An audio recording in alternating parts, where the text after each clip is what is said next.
Fiang's POV. Tahimik akong nakatitig kay Doktora Mendoza. Naninikip ang puso ko sa bawat salita nito. May kailangan ba kaming gawin para makatulong sa kanya? Mahina akong tanong, nahinginig ang boses ko. Si Indigo tahimik lang sa tabi ko pero alam ko all ears din kay Doktora. Yes, while we work on her delusions and therapy, you and Indigo will need to set firm but gentle boundaries. Iwasan gumawa ng bagay na magpapalakas sa maling paniniwala niya. Pero wag din na basta nyo lang siyang itatakwil. Mahalaga na hindi niya maramdamang binamaliit siya or tinataboy. Focus on reinforcing that she's safe and cared for. Maaring pinakamainam para kay Indigo na limitahan ng direktang pakikipag-ugnayan sa kanya para maiwasan ang anumang karagdagang pagkalito. I took a deep breath, absorbing her advice. Boundaries, patience. Kailangan namin tulungan si Fatima na unti-unti makalabas sa magulo nitong isipan. Dahan-dahan, one step at a time. Naiwan akong tulala sa living room matapos magpaalam ni Doktora Mendoza para umuwi na. It was already dark, the clock reading 7:30 p.m. Si Indigo diretso nang umakyat sa itaas, siguro sa kwarto namin pupunta. Si Patrick naman sa kusina. Nagpresenta na siya lang maghahanda ng hapunan, pero noodles lang daw ang kayang lutuin. Napansin siguro ang kawalan ko ng lakas. Ang paraang nanginginig pa rin ang katawan ko sa lahat ng nalaman tungkol kay Fatima. Erotomania? Sa tagal kong nabubuhay sa mundo, ngayon ko lang yun narinig. Hindi ko alam na may karamdamang magpapaniwala sa'yo na may nagmamahal sa'yo pero wala naman. Sobra-sobrang lahat para tanggapin. Ang pagkabigla, ang pagkakasala, pag-aalala. Lahat sila idiniin sa akin at mas bumigat ang tahimik na bahay kaysa dati. Gusto kong puntahan si Fatima para kumustahin pero ang sabi ni Doktora Mendoza bukas na lamang daw. Baka raw mashock ito kung susugod ako ngayon sa bahay at makikitang magkasama kaming dumating. Sigurado raw magdududa si Fatima lalo pat ayaw nitong ipaalam sa amin ang kalagayan nito. Ang pamilyar na yabag ni Indigo ang nagpabalik sa akin sa realidad dahil narinig kong papalapit siya sa akin. Nang balingan ko siya, una ko napansin ang dala nitong suitcase. Aalis siya? Tumigal si Indigo at sa paghakbang lumapit sa akin.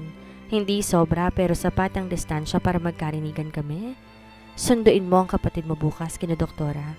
Iuwi mo rito para mabantayan mo at ako, uuwi muna ako sa amin. Anito sa malamig na boses. Bago pa ako makasagot, tumalikod na si Indigo at naglakad palayo. Lahat ng paliwanag na binahagi ni Dr. Mendoza, patunay na hindi ito naging taksil at nagbigay rito ng tiwala para lalo kong pagtampuhan. Hindi ko rin siya masisisi, pero ramdam kong gagawin to ni Indigo, hindi lang para maiuwi ko rito si Fatima kundi dahil gusto niya, suyuin ko siya.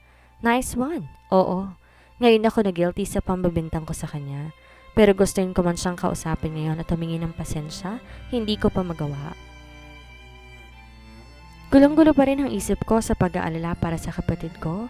Siya lang naiisip ko hanggang sa magkaroon ako ng konting kaliwanagan tungkol sa kanyang kapakanan. I didn't have it in me to bridge the growing distance with Indigo. Tsaka ko na lang iisipin si Indigo.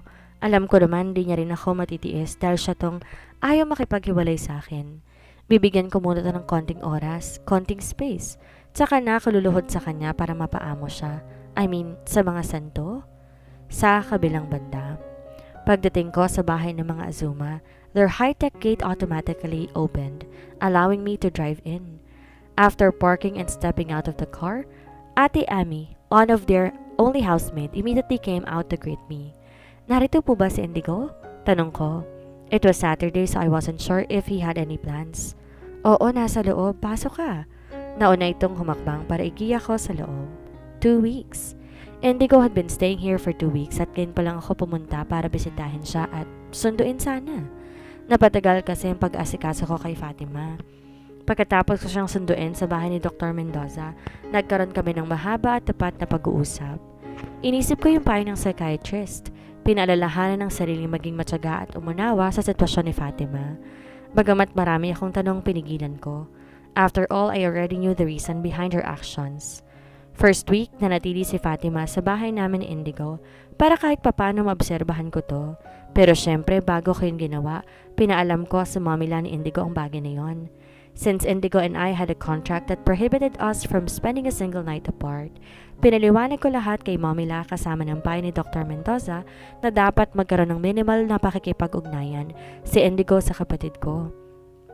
Mabuti nga't pinayagan ako nito.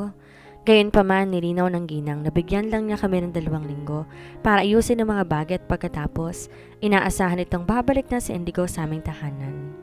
Then, nung 2 linggo na ni Fatima sa bahay, wala pa rin akong naiisip na paraan kung saan ko siya ipagkakatiwala because I couldn't, in good conscience, send her back to live under our father's harsh authority. Si Mrs. Villar nang mismo nag-offer ng tulong sa akin. She assured me that she would arrange a safe, well-maintained apartment for my sister, close to her school. Not only that, but she promised to hire someone who could stay with her, taking care of her meals, keeping the apartment clean.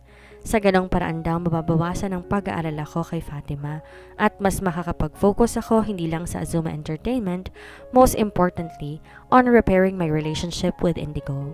At ngayon, eto ko, handa nang iuwi to.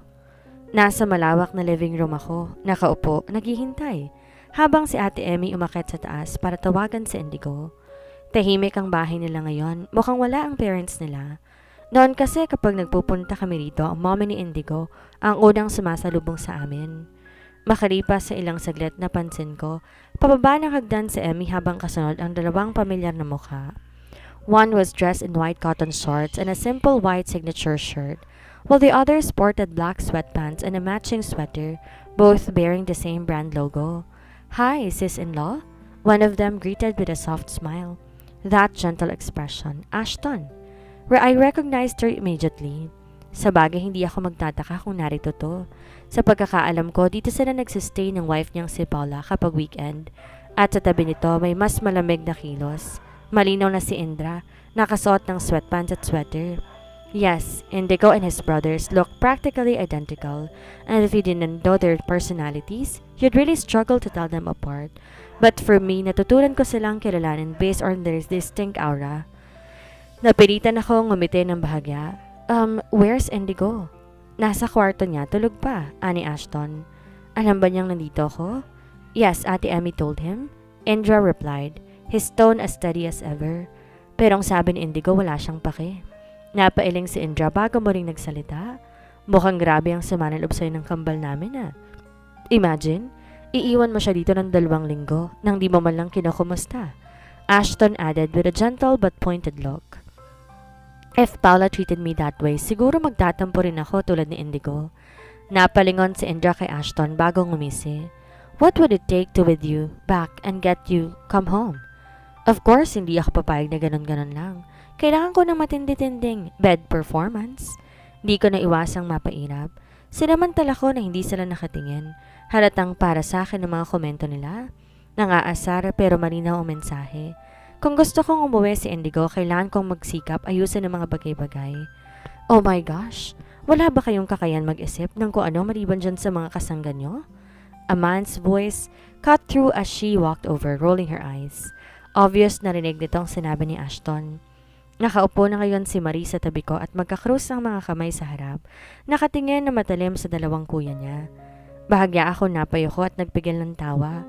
Somehow this family had a way of making even the most ridiculous moments feel strangely normal. Lumingon sa akin si Maris na may nakakapanatag ng ngiti. Huwag mo silang pansinin, Ate Fiang. Let me give you the real advice to win Kuya Indigo over. Simple lang, alagaan mo, gayumahin, bigay mo lahat ng gusto hanggang matauhan siya. Everything he wants? So ibig sabihin kasama rin ang bed performance na binanggit ni Ashton. Ligawan mo lang, Indra suggested. Nagsalubong ang kilay ko. Ligawan? Well, yeah, mas okay yun, sambit muli ni Indra. Get him some flowers, ilang-ilang will do, he's not that Oh, he's choosy. Putol ni Ashton habang nakangisi. Gusto nun ay sinanyasan ako ni Ashton na lumapit dito. Lalong lumapad ang ngisi nito at binulong sa akin eksaktong uri ng bulaklak na gusto ni Indigo na para nagbabahagi ng lihim na impormasyon. Maging paboritong snacks binanggit din ni Ashton. Kailangan daw bilhin ko rin yon at bigay kay Indigo kasama ng bulaklak. Di na ako kumibo at agad nang tumayo, heading out with a mission to buy flowers and snacks for that ridiculous man. I would do it too if it meant he'd finally talk to me so I could apologize. Ilang hakbang pa lang ang nagagawa ko nang marinig ko ang tunog ng high five ni Ashton at Indra. Alam kong sila yon dahil bagya pa silang natawa. Ganun pa man, hindi ko na sila nilingon pa. Indigo's POV. Indigo? Habang nakatalukbong ako sa kumot, narinig kong boses ni Ate Emmy nang bubukas ang pinto ng kwarto at kumatok ito. Nariyan ang asawa mo sa baba, kakarating lang at hinahanap ka. Pakisabi ho, wala akong pake. Antok na bulong ko. Mukhang nasa tapat din ng pinto ang dalawang kakambal ko dahil dinig kong mahinang bungisngis ni Ashton bago tuluyang sumara ang pinto. Alam ko kung ba't ngayon lang si Fatima pumunta dito. Nabanggit ni Mamila ang tungkol sa pag-aasikaso nito sa kapatid niyang si Fatima, kaya kahit sa trabaho ay nagpahinga muna to. It had been 2 weeks since I last saw her at Azuma Entertainment at aaminin ko I missed her like crazy. Pero di ko rin maiwasang magtampo dahil sa loob ng 2 linggo naming magkabukod, hindi man lang niya ako kinumusta. Not a single text or call to ask, hey, how are you? Umutot ka ba? Nagsipilyo ka ba ngayong araw? I mean, come on. A guy needs to feel loved even if it's through the most ridiculous questions. It's the little things that count, right? Dahil masarap ang pagkakahiga at pagkakabalot ko sa kumot, nakaidlip ako kahit alam kong nasa baba si Fiang. Di ko alam gaano ko katagal nakaidlip pero ang sunod na gumising sa akin ay ang 2 katok sa pinto at pagpasok ng 2 kambal ko. Umalingaw-ngaw ang tawa nila sa paligid ko pero nanatili akong pikit. Hoy Indigo, may manliligaw ka sa labas, ay napakagilas. Natatawang sabi ni Ashton. Nasa kama ko sila ni Indra habang tinatampal ako sa pisngi. But still, hindi pa rin ako kumilos. Kung si Fiang yon, dapat siya magkusang lumapit sa akin. Lalo na kung may kailangan siya. Hindi pwedeng siya laging pagbibigyan ko. Dapat matuto rin siyang magpakumbaba at manuyo. Bumangon ka na, kung ayaw mong umalis yung manliligaw mo, bilisan mo. Hinampas ni Indra ang bintikot sa pagkakataong to. Sinubukan tanggalin ang kumot sa akin. Hindi ako bumangon. Nagtulog-tulugan pa rin ako dahil gusto kong si Fiang kusang pumunta rito sa kwarto ko at manggising sa akin. May sunog! Sunog! Bangon, Indigo! Tarantang sigaw ni Ashton. Pero wala pa rin yon effect sa akin. Lalo na't naglolo ko lamang ito. Pero kung totoong may sunog, ano naman ngayon? Okay lang na batusta ako rito. Total wala naman pakialam sa akin si Fiang.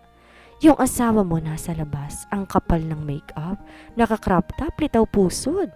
Nanlaki ang mata ko sa gulat sa naging sigaw ni Indra. Parang may kuryenteng dumaloy sa katawan ko. Ang huli kong nalaman, tumakbo na ako palabas ng kwarto, grabbing my jacket from the coat rack para may pangtakip sa katawan ni Fiang. Halos nagkanda-talisod pa ako pababa sa hagdan at nang nasa 5 baitang na, saka pa ako natapilok at gumulong pababa. Ano bang ginagawa mo? Sigaw ni Indra na halos hindi mapigilang matawa. Ganon din si Ashton dahil mabilis pala nila ako nasundan at nasaksihan ang kapestihan ko. Tumayo ako at mabilis yumuko sa tuhod para hilutin siya dahil tumama sa hagdan. Pero napaangat agad ang tingin ko nang marinig ang pamilyar na yabag ni Fiang. Naisan ako ng 2. Walang makapal na makeup si Fiang. Hindi rin naka-crop top dahil sundress na tadtad ng bulaklak ang suot hanggang kalahati ng hita. Yung style na alam nitong pupuso ang mga mata ko. Napakadugas talaga ng dragon. Long time no see. Nakangising bati nito sa akin na nakatayo na to sa harap ko. Her gaze swept over me and that's when it hit me. I was shirtless, standing there, nothing but my boxers. Sasagot sana ako kay Fiang pero di natuloy nang may natanaw akong corona nang namayapa sa sala. Isang bulaklak na merong stand. Meron pa na kulay white na sash na nakasabit doon ko sa nakasulat ang "Come back home" at sa bandang paa may isang balde ng biskwit. Teka lang, may pumanaw ba? Baling ko sa 2 kambal ko na nasa tabi ko ngayon. Iniwas nilang tingin sa akin. Walang sumagot. Nakayuko lang ang mga mukha habang magkadikit ang labi na para nagpipigil sa pagtawa. Oh, that? Si Fiang na tumuro doon sa bulaklak at sa isang balding biskwit. That's for you.